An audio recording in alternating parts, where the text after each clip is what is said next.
코로나19 쇼크를 벗어나기 위해 엄청난 자금이 풀리게 되었고 그 결과 미국의 인플레이션이 치솟는 결과를 낳게 됐습니다. 이에 2022년 1월 미국은 기준금리 인상을 단행했습니다. 빅스텝 자이언트 스텝을 거쳐 2023년 7월 미국의 기준금리가 5.5%까지 인상됐고 현재까지 이어져 오고 있습니다. 최근 미국의 인플레이션이 안정되면서 기준금리 인하에 대한 기대감도 높아지고 있습니다. 다가오는 3월 21일 FOMC 회의 미리 들여다보겠습니다. 요동치는 경제 흐름 속에서 새로운 가능성을 발견하다. NH아몬디 투자 브리핑. 멀티에셋 운영을 담당하고 있는 박형민 팀장입니다. 반갑습니다. 안녕하십니까. 저는 주식 리서치 본부장 강준입니다. 현재 저는 국내 주식을 대상으로 주요 산업 분석 그리고 기업 분석을 총괄하고 있습니다. 안녕하십니까. LDR 리서치 본부에서 채권 전략 담당하고 있는 이슬비 차장입니다. 다음 주 매크로 이벤트 중에 가장 중요한 거는 FOMC이고요. 점도표가 나오는 4달 중에 또 한 달이 돌아왔습니다. 그래서 주요 부문에서 FOMC에 대한 간단한 프리뷰를 혹시 부탁드려도 되겠습니다. 일단 최근에 나온 멘트들을 이렇게 종합해 볼 때는 연준에서는 금리를 내려줄 거라는 생각이 좀 강하게 듭니다. 왜냐하면 결국 인플레이션도 떨어지고 있고 또한 이제 대선도 앞두고 있기 때문에 기준금리는 좀 내려주지 않을까 생각을 하는데 이제 다만 이제는 기준금리 인하보다는 그 폭이 얼마나 될 거냐 이게 조금 더 중요해지지 않을까 이렇게 생각이 듭니다. 특히나 최근 들어서 이제 인플레이션이 좀 둔화되는 속도가 이제 많이 약해졌는데 결국은 최근 들어서 보면 이제 유가가 하락하는 속도도 굉장히 이제 더뎌졌고요. 이제 레인지 안에서 이제 70불대에서 이제 움직이고 있죠. 그리고 주거비 떨어지는 것도 굉장히 더딥니다. 그다음에 특히나 서비스 쪽 관련된 물가도 굉장히 높기 때문에 결국 이걸 고려했을 때 물가가 하반기 돼서야 조금 더 떨어지지 않을까. 그렇게 봤을 때는 뭐 상반기 말이나 하반기 초쯤에 이제 기준금리를 내려줄 수 있겠지만 생각만큼 그다음에 강하게 그다음에 빠르게 내리지는 않을 수 있다. 뭐 저는 이 정도로 생각하고 있는데요. 그렇다면 이제 국내 쪽에서는 어떻게 생각하시는지 좀 이슬비 차장님이 좀 말씀해 주십시오. 저희는 이번에 파월 의장이 최근 청문회에서 3월 7일에 발언이었는데 금리 디스인플레이션 확신을 얻기까지 얼마 남지 않았다라는 발언을 이번에 했습니다. 그래서 이게 사실은 12월 FOMC쯤에도 뭐 이렇게 언급됐던 이제 그런 도비시한 발언이었는데요. 최근에 자산 가격이 상승하면서 최근에 조금 주요 연준 위원들 중심으로 좀 호키시한 발언이 많이 나왔다가 최근에 다시 이런 발언이 확인돼서 상당히 채권 시장에는 우호적인 요인이었다라고 보고 있고요. 이런 발언은 최근에 1월 물가가 말씀하신 대로 PCE 물가 그리고 CPI 모두 범피한 모습을 보여줬음에도 여전히 연준은 인플레이션이 이제 둔화되는 거에 대해 상당히 긍정적으로 해석하고 있다라는 걸 다시 한번 확인한 거기 때문에 저희는 이번 3월 FOMC에서는 기준금리 동결하겠지만 이르면 5월 그리고 늦어지면 6월 중에 이제 인하를 할 수 있다라는 부분을 이번에 명확히 좀 시점을 시사한 거라고 보고 있고요. 연초 CPI가 좀 높게 나온 부분이 있지만 1월 그 물가 같은 경우에는 통상 연초에 가격 인상분을 많이 반영하는 부분이 있기 때문에 이제 그런 부분들도 감안해서 볼 필요가 있겠다라고 해석하고 있습니다. 국내는 기준금리를 얼마만큼 내려줄 것 같습니까? 미국이 이제 인하하는 시점 그리고 올해 얼만큼 인하할지에 많이 연동돼 있을 거라고 보고 있는데요. 저희는 기본 가정으로는 미국이 한 5월이나 6월에 인하를 시작해서 연간 4회를 예상하고 있고요. 한국은 이미 미국 기준금리보다 한 2%포인트가 낮기 때문에 올해 한 2~3차례 정도 인하 보고 있습니다. 그리고 그 시점은 미국이 5월이냐 6월이냐에 따라 조금 달라질 수 있는데 저희는 한국 또한 이르면 5월, 늦어지면 하반기 초 7월 예상하고 있습니다. 그럼 내년까지 쭉 인하 사이클이 네, 내년에도 한두 번 정도 인하 룸은 열려 있다고 보고 있습니다. 왜냐하면 제가 대출이 있어갖고 네. 기준금리 내리는 거에 따라서 저희 소득이 이제 좀 많이가 차이 나기 때문에 그런 것도 있지만 만약에 기준금리를 생각보다 뭐 많이 안 내리고 뭐 한 4~5회로 끝난다 내년까지도 해서 그러면 사실상 채권 금리가 또 다시 오를 가능성도 이제 충분히 있어서 이제 저희 고민은 과연 채권 금리가 어느 수준까지 내려갈 것인가 또 기준금리 얼마만큼 내려줄 것인가 그래 따라서 앞으로 운용은 어떻게 될 것인가 이제 여기에 대한 좀 고민이 있어서 이제 드린 말씀이고요. 사실상 관련돼서 이제 그럼 저희 쪽에서도 좀 자산 시장에 대해서 좀 말씀을 드리겠는데 사실 채권은 굉장히 지금 가격이 매우 고평가돼 있는 상황이죠. 뭐 지금 기준금리가 5% 중반인데 실질적으로 2년부터 해서 10년까지 뭐 30년까지 금리가 다 4% 초반까지 지금 내려왔는데 기준금리를 저는 그래서 만약에 3%대까지 연준이 내려주지 않으면 사실 지금 장기 금리는 굉장히 이제 좀 고평가돼 있는 것 같다는 생각이 지금 계속 머릿속에 지금 남아 있는 상황이기 때문에 그 정도까지 내년까지 해서도 연준이 기준금리를 내리지 않으면 사실상 지금 채권 금리는 결국은 장기 금리가 굉장히 많이 오를 수도 있다고 생각하는데 어떻게 생각하시나요? 그 어떻게 부분까지 생각하세요? 너무 오래 단기 금리만 단기 뷰만 보고 있어서 그 부분까지 충분히 고민을 못했지만요. 말씀하신 대로 지금 미국 경기 자체가 상당히 양호한 모습을 보여주고 있습니다. 최근에 뭐 ISM 지수라든지 뭐 일부 지표들이 약간 연초보다는 조금 내려오는 그림이 나오곤 있지만 어쨌든 양호한 노동시장 여건은 지속이 되고 있고요. 내년까지도 그런 그림들이 계속 이어진다면 말씀하신 대로 인플레도 예상보다 더 더디게 둔화할 가능성이 있고 그러면 뭐 내년까지 잘해야 뭐 분기당 한 회 정도 인하를 한다면 말씀하신 대로 지금 금리가 특히 장기물 중심으로 고평가돼 있다는 판단은 좀 타당해 보이고요. 그래서 저희도 지금 장기 금리보다는 단기 금리 중심의 이제 하락을 좀 더 예상을 하고 있습니다. 즉 커브 스티프닝 그 흐름을 저 예상을 하고 있고요. 그럼 결국은 커브 스티프닝이라는 거는 결국 장기보다는 단기 쪽 금리가 이제 더 많이 내려갈 네. 거다. 그럼 결국은 금리가 단기 쪽에 내려가면서 장기는 물론 현 수준을 유지할 수도 있지만 조금 더 올라갈 수 있는 오히려 금리가 상승할 수도 있는 지금 상황이 이제 채권 시장에선 연출될 수도 있지 않을까 이제 그렇게 생각하고 있고요. 그렇다면 이번 FOMC에서는 아마 내년도 점도표까지가 굉장히 중요해지지 않을까 뭐 이런 생각도 드는데 그렇다면 이제 뭐 채권 좀 말씀드렸으니까 한번 주식 쪽으로 한번 이제 관심을 한번 옮겨 보겠습니다. 그래서 미국 주식 굉장히 이제 고평가가 돼 있습니다. 뭐 S&P 500은 뭐 최고치를 달리고 있고 그다음에 흔히 말하는 굉장히 이 미국 주식 시장에서 주도주인 뭐 7개의 기업들이 굉장히 계속해서 이제 상승세를 보였는데 이제 문제는 결국은 이제 AI 관련된 IT 이 섹터들이 계속해서 이제 오를 수 있을까? 그리고 그 기준금리 인하 얘기가 나오니까 이미 그건 시장에 반영이 돼서 어느 정도 이제 시장의 조정 가능성을 이제 봐야 되는 게 아닐까 저는 이제 그런 고민들을 하고 있습니다. 결국은 기준금리 인하 시작되면 사실상 과거 보면 주식시장은 약간 조정이 이제 시작되는 경우가 상당히 많기 때문에 저는 해외 쪽 시장은 미국 쪽 중심으로 약간 이제 변동성이 높아지면서 오히려 그 외 지역으로 조금 보수적으로 자금들이 좀 옮겨가지 않을까 이렇게 생각을 하고 있습니다. 그런데 기준금리 인하가 시작되고 미국 시장의 조정이 왔을 때 국내 쪽 시장은 어떤 영향이 있을지 아니면 또 자체적으로 어떻게 보시는지 좀 얘기를 해주실 수 있을까요? 일단 저도 이제 프리뷰를 나름대로 해보자면은 사실 우리가 이번 달 FOMC만 딱 놓고 봤을 때는 사실은 그동안에 나왔던 데이터들이 워낙 견조했고 파월의 그동안의 스탠스를 보면은 경제 지표에 선행하는 액션을 하는 모습을 본 적이 저는 없었다라고 생각을 합니다. 그리고 금리를 인상하는 인상기에서도 그 타이밍을 놓쳐왔던 전례가 있기 때문에 이번에 인하하는 속도 자체도 시장이 원하는 속도로 인하할 가능성은 굉장히 낮아 보인다라는 게 이제 기본적인 가정이고요.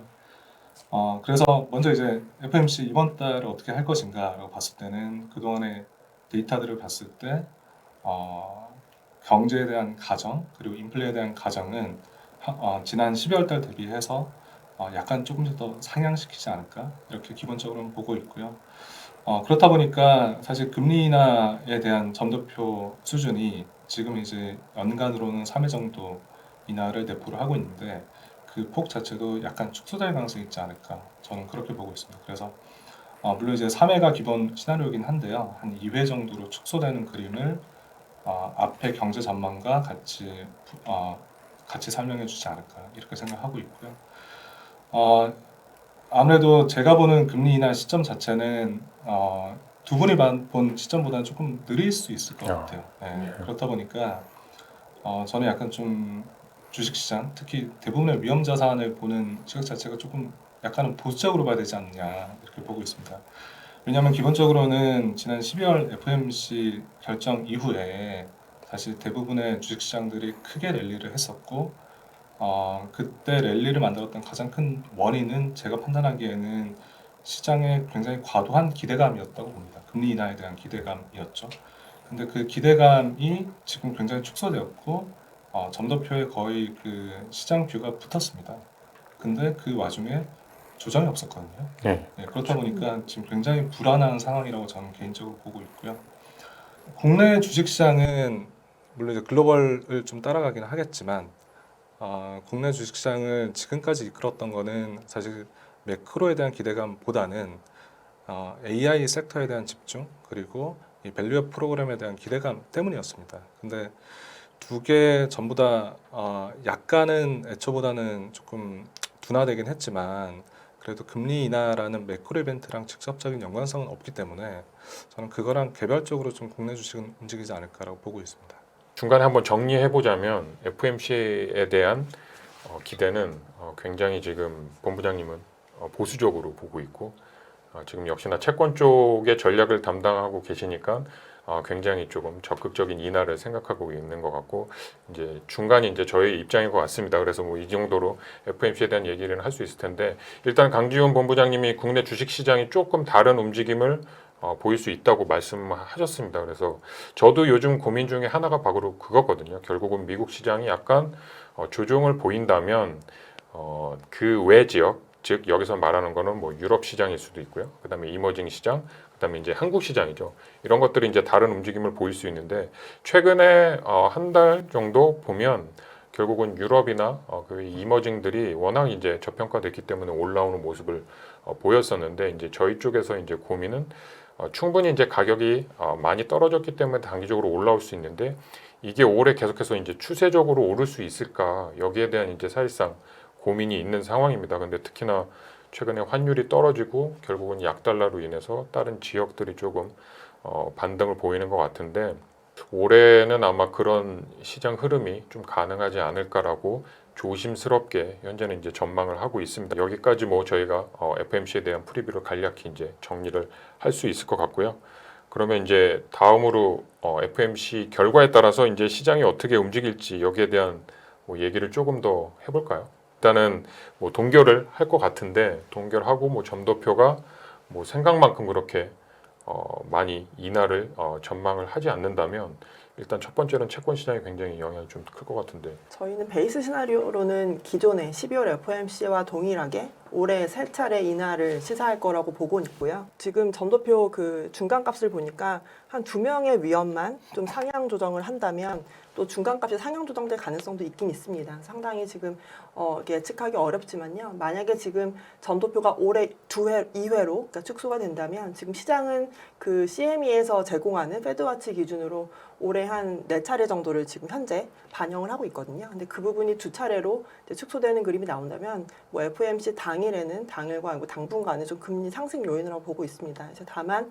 어쨌든 그 점도표와 별개로 그 파월 뭐 기자회견이라든지 그 이후에 뭐 연준 위원들의 FOMC 이후 연준 위원들의 코멘트들은 어쨌든 데이터 디펜던트이기 때문에 만약에 물가라든지 지금 연초에 높게 나왔던 그 일부 지표들 고용이라든지 이런 지표들이 좀 서서히 둔화되는 모습이 나온다면 언제든지 지표에 따라서 다시 이제 5월 인하 가능성도 어느 정도 시장에 좀 더 반영될 가능성은 있다고 보고 있고요. 어쨌든 말씀하신 그런 시나리오가 나온다면 단기적으로는 채권은 좀 조정받을 가능성을 열어둬야 될 필요는 있을 것 같습니다.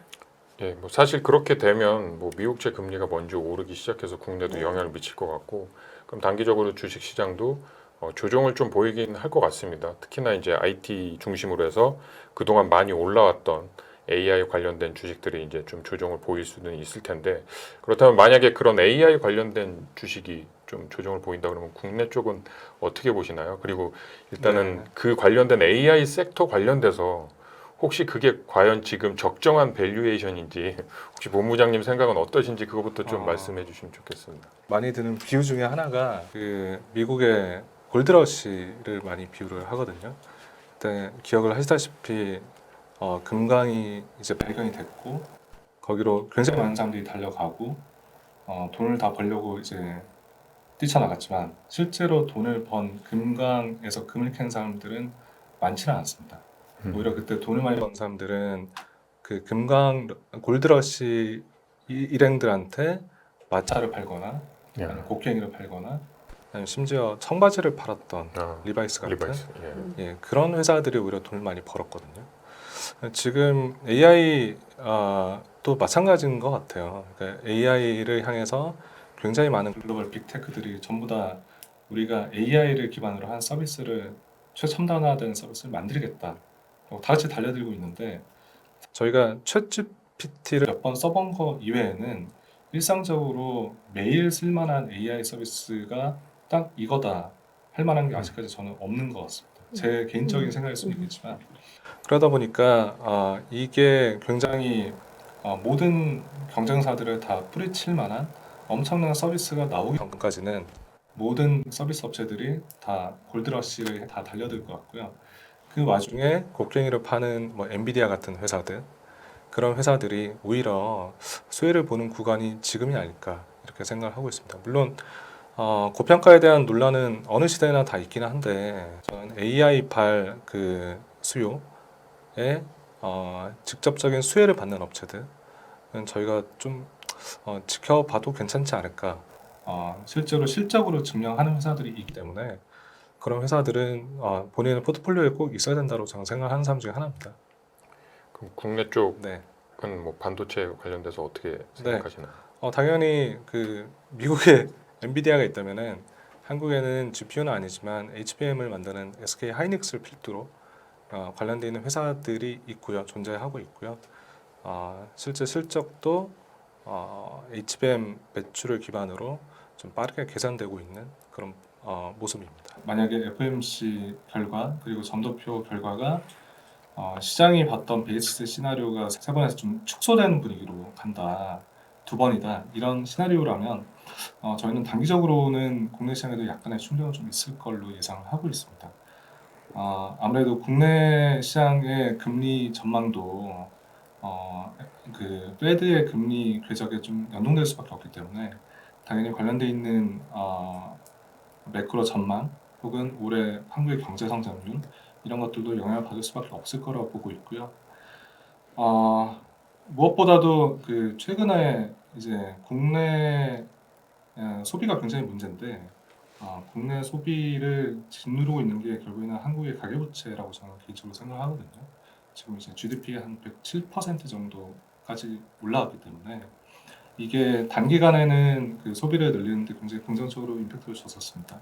근데 최근에 들어서는 이게 지속적으로 소비를 누르는 굉장히 좀 부정적인 임팩트를 많이 주고 있고요. 실제로 한국의 가게들을 보면은 가구당 그 실질 가처분 소득 자체가 마이너스로 전환을 했습니다. 그래서 금리를 빠르게 내려주지 못한다는 실망감 때문에 국내 특히 내수 관련돼 있는 섹터들이 좀 부정적인 타격을 받을 가능성이 높겠다. 저는 기본적으로 그렇게 생각하고 있습니다. 물론 이제 단기 조정 이후에는 저희는 조금 더 이제 여러 가지 요인들을 분석을 해봐야 되겠지만 앞서 말씀드렸던 굉장히 장기 성장성이 존재를 하고 실제 현재 실적으로 증명하고 있는 그런 섹터나 종목들은 저희는 포트폴리오의 핵심 종목으로 보유를 할 계획을 갖고 있습니다. 예, 감사합니다. 저는 본부장님이 말씀하신 것 중에 골드러시 비유가 굉장히 이제 좀 좋은 것 같습니다. 왜냐하면 실질적으로 지금 저희가 AI 관련된 상품을 소비할 수 있는 게 없거든요.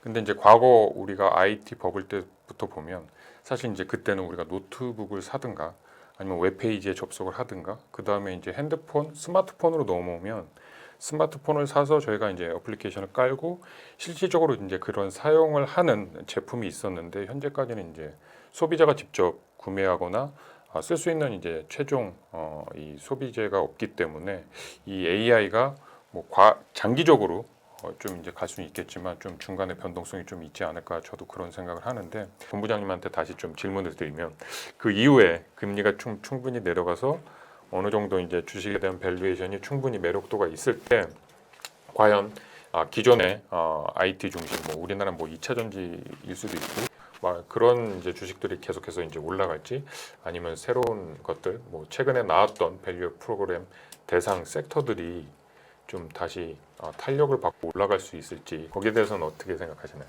금리가 과거 팬데믹까지는 아니더라도 좀 이제 경제가 소화 가능할 정도의 금리가 많이 내려가는 상황을 가정하시는 거잖아요. 근데 그 상황에서도 저는 국내 경제 자체를 조금 더 봐야 되지 않을까라고 생각을 기본적으로 하고 있습니다. 어떤 의미냐면은 기업의 활동이라든지 소비 주체의 소비 심리라든지 아니면 굉장히 다양한 금융 환경 혹은 여건 이런 것들이 어떤 상황이냐에 따라서 다를 것 같습니다. 근데 금리를 굉장히 많이 내렸음에도 불구하고 그 역효과라고 할 수 있는 부채가 추가적으로 늘어난다든지 혹은 소비가 생각보다 살아나지 못하는 환경이 펼쳐진다면은 어떤 전통 산업이라든지 그동안 소외주로 갈 그 수요들이 오히려 성장주에 다시 한번 갈 가능성이 더 높다고 생각합니다. 경제가 안 좋을수록 이 성장을 만들어내고 있는 기업들의 희소성이 더 부각될 가능성이 높기 때문에 저는 오히려 그때는 성장주에 대한 뭐라 그럴까요? 선호도 이런 것들이 더 오히려 늘어날 수 있다. 그리고 과거 히스토리 보면 대부분 다 그랬습니다. 그러다 보니까 네, 저는 그때 경제 여건을 조금 더 봐야 되지 않을까 그렇게 생각합니다. 좀 비겁한 답변이죠? 아닙니다. 예. 그렇다면 결국은 이제 국내 네.